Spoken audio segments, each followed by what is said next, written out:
My dad grew up there. His dad and his mom, and I mean, we have a lineage that goes way back. My dad has, and so do I, have Native American in me. So we both have Shoshone. He's enrolled in the tribe. I don't have enough blood to be an enrolled tribal member. But man, the area that he grew up in, I really want to go back and hunt the mountains nearby where he grew up. It's just like it'd be connecting to my great grandfather, who supposedly was born. They're estimating like early 1805, somewhere in there. Okay. And he lived and hunted and trapped in the area. And I think he died at elk camp, which is kind of a cool story. Welcome to the Range Podcast. I'm Ricky Bruley, and with me is Jake Hollywood Iverson. Join us at the Archery range, where we'll tell stories from the hunt, discuss technical bow shooting tactics and gear, and pick the brains of some of the most successful people to ever shoot a bow. Whether you're about to shoot that X for the win or send an arrow at a trophy buck, this podcast is for you.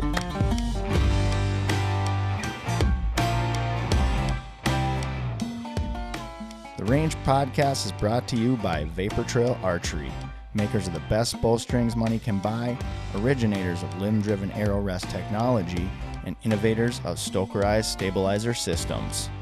Well, hey everybody, I'm your host, Ricky Bruley, and this is our segment of Shiny Objects. Today I'm joined by outdoor writer and Sitka Gear ambassador Josh Boyd. And if you missed the previous episode with Josh, be sure to go back and give it a listen, and I promise you won't be disappointed.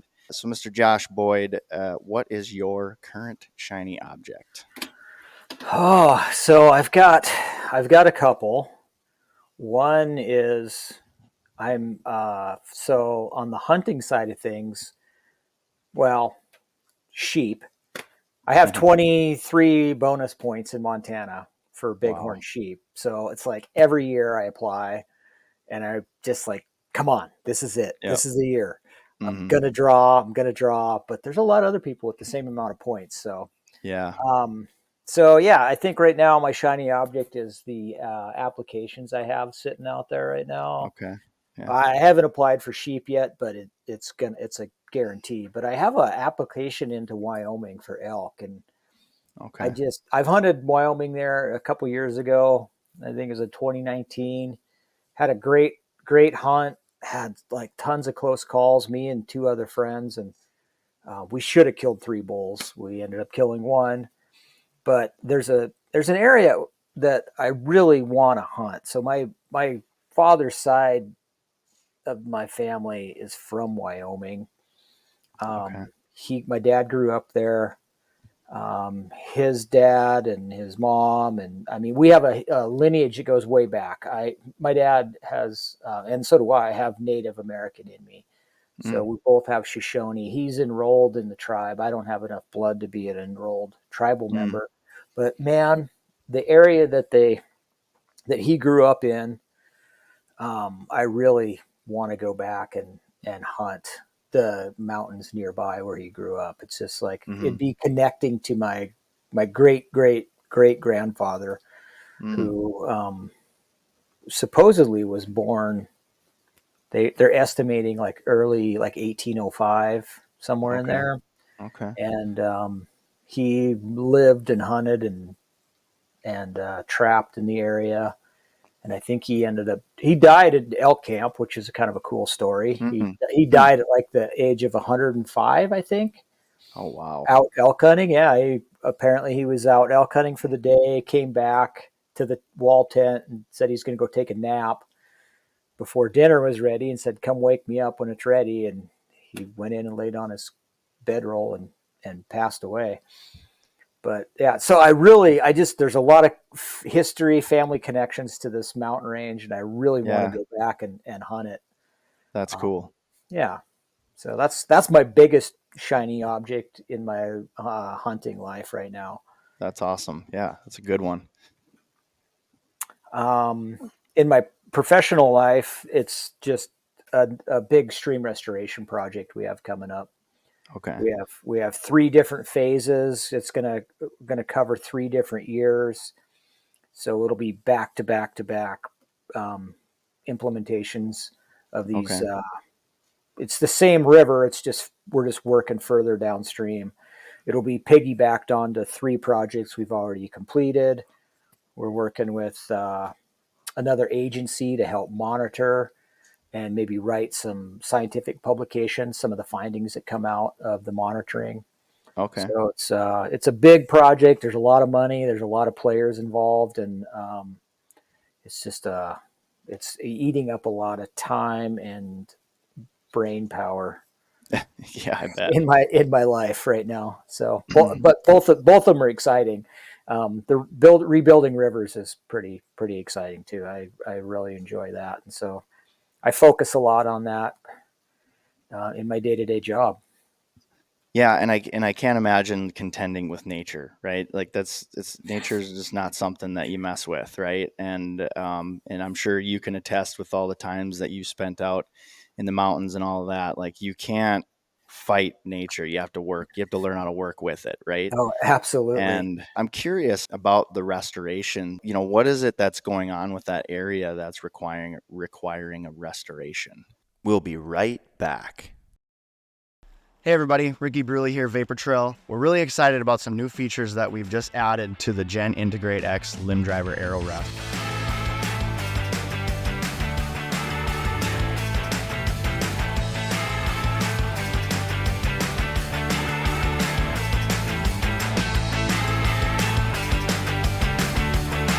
Previous model that we had the micro adjust knob that stuck out, and so it made it difficult to remove these one-piece low pro quiver from Matthews. We've eliminated that knob, and now it's an Allen key that you would use to make that adjustment. We thinned up the area here where the activation cord is as well. We really squeezed it in about 1/4 of an inch. It's a little bit lower profile, so now you don't have any issues with the low profile quiver. Comes off nice and easy. And you also have, of course, the added feature of the integrated mounting system, so you can mount the arrow rest right to the rail on the riser of the bow. Additional features include new markings that differentiate your locking screws from your windage and elevation screws. All Vapor Trail arrow rests have a free-floating head, providing more forgiveness and greater downrange accuracy. No need for a bow press. Simply tie the activation cord to the limb and say goodbye to interference with cam timing caused by cable-driven arrow rests. The new and improved GI8X is available and ready to ship. Trust the originators of limb-driven technology and head over to our website at vaportrailarchery.com or stop into your local archery pro shop to get yours today. Oh yeah. So what happened was in the late 1800s, gold was discovered in the valley. And around the same time, one of the railroad legs of the railroad was pushed up the valley. And so there was like a large population of miners showed up. Okay. And it was a time in history when, man, we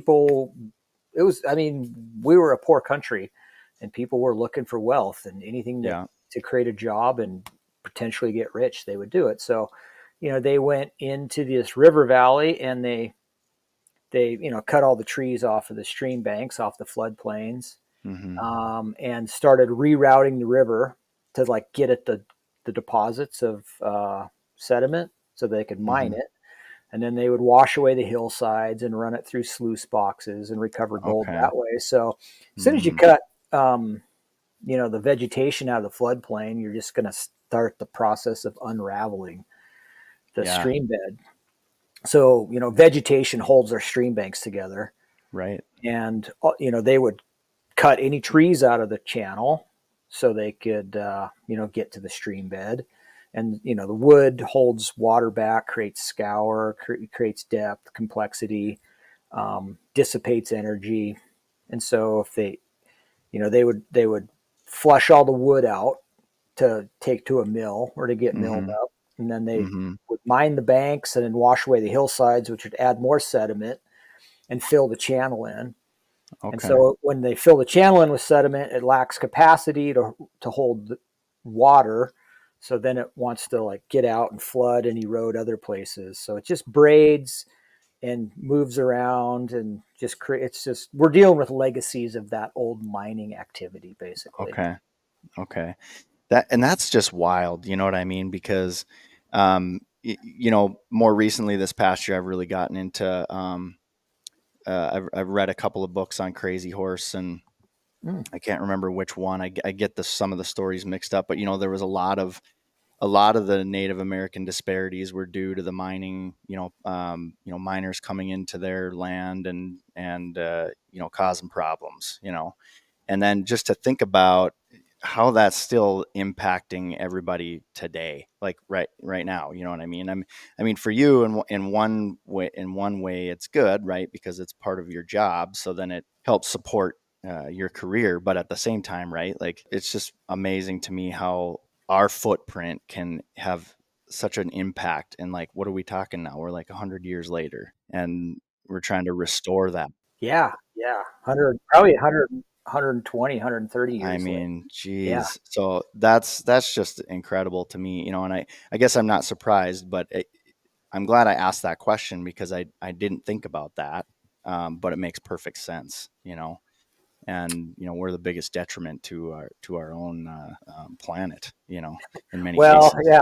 yeah, just due to our ignorance. I mean, I mean, Right, I'm right, sure we're doing stuff right now that we're not really aware that's going to cause right, issues down the road. for sure. And just like they aren't, or they didn't think, Hmm. that it was going to Yeah. create issues down the road. And to be honest with you, I mean, this country's so giant and it was uninhabited. I could see how they thought that it would never go away. I mean, Yeah. it's an unlimited resource, right? Just like Hmm. the buffalo, where we'll Yeah. never kill all those, but in a Yeah. matter of 15 years, they decimated millions of buffalo out on the plains. Yeah. Yeah. Um, but yeah, I mean, the reason we're really focused on this one particular river is it is. I mean, it would probably take care of itself over time, as Hmm. most rivers do. Given it, enough time, it will work the sediment out. It'll stabilize, and it'll become this more, just a natural form and function of the river channel. Hmm. Um, but the problem is there's like a threatened species that needs this river to be in better shape. So Hmm. we're Okay. doing it for the native bull trout population. Okay. So Okay. that's a big driver. So I don't think they have 150 more years in this basin. Oh, Uh, wow. Okay. they'll probably go extinct if we didn't. I don't think they have that much time. They don't have Right. the time that it would take for the geology to work itself out. So there's other issues associated with that, but we're just trying to Yeah. get the habitat right for these fish, so they have Sure. the optimal places to spawn and rear and out migrate. For sure, man. That's so interesting. I mean, I could sit here and talk to you about this for hours. You know what I mean? I'm sure you Yeah. could too. Oh But, yeah, for sure. um, but yeah. So I mean, that's really cool. Those are great shiny objects. I've got one that I just want to talk about really quickly too, because been doing a lot of reading, and a friend of mine had just recommended this book recently. It's called Through the Wilderness by Brad Orsted, and he's an award-winning Yellowstone photographer and documentary filmmaker, and he's really in support of the wolf and the grizzly population in the Yellowstone region. I mean, it's just an incredible story of resilience, and the best way that I can describe it is just basically the way he summarizes it on his website. And it says, Brad's 10-year odyssey is about finding the wild inside the human heart. It is a journey of the spirit, a journey to forgiveness and sobriety, to love and life, to memory, and ultimately to his daughter Marley. So I won't get too much into detail about all of that, but it's just this man has been through a lot, and the fact that he was able to overcome the things that he went through in his life, basically just by spending time in the wilderness, is amazing to me. Now, I know the Range podcast is getting to be a pretty big deal, right? So, and of course, after all, you just heard from Josh Boyd, and in case you didn't know, he's a pretty big deal. But But this review of Through the Wilderness is completely independent. I'm just a huge proponent of mental health, and this book, as well as the efforts that Brad is making to help folks with PTSD, depression, addiction, and recovery, needs to be known. And I mean, I know that I've found therapy in the wilderness. I'm sure that you have too, as well, Josh. And I'm certain that all of our listeners, I urge you to read this book and follow along with him. Perhaps either you or someone you know could benefit. So I just, I wouldn't be who I am without the time that I've spent outside and in the wilderness, in the mountains. I mean, I'm a flatlander, so mountains are very, very cool for me. But yeah, so make sure you check that out. Book is called Through the Wilderness by Brad Orsted. Well, folks, that brings us to the end of this episode. Josh, thanks again so much for your time today. I appreciate your patience and coming back on the show so that we could finish this up. Where can people find you if they want to follow your journey and get in touch with you? They can find me on Instagram. It's Josh _Boyd _Montana, maybe something like that. If you just type that in, you _MT.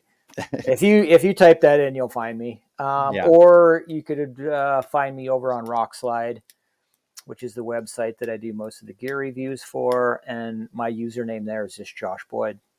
And I have reviews posted on the main page. You can find those, check them out, or you can just find me in the forums there. I'll go and visit those like once a day, answer questions and keep up with things. Yeah. So, and I've gone through a handful of those reviews too. Great reviews. And your writing awesome. You're a great writer. And so everybody make sure you go check them out. And there you have it, folks. Make sure you head over to the Range Podcast on Instagram, Facebook, and soon X and TikTok as well. I'm working on some dance moves here, so that's probably how we'll debut that. Also, be sure to head over to the Vapor Trail and Stokerized social channels and give us a follow over there. And don't forget about the video version of this podcast on the Vapor Trail YouTube channel. Make sure you subscribe, give us a like, and hit that bell so you can be up to date on all things archery. And of course, if you're listening, do me a favor, give us a rating and make certain that you give us 5 stars. And with that, we are going to pack up our bows and we are hitting the range. Have a great day, everybody. Vapor Trail is now offering an exclusive discount to the Range Podcast listeners. Enter promo code TRP15, that's TRP15, at checkout for 15% off VTX bowstrings and Vapor Trail and Stokerized branded t-shirts, hats, and other gear.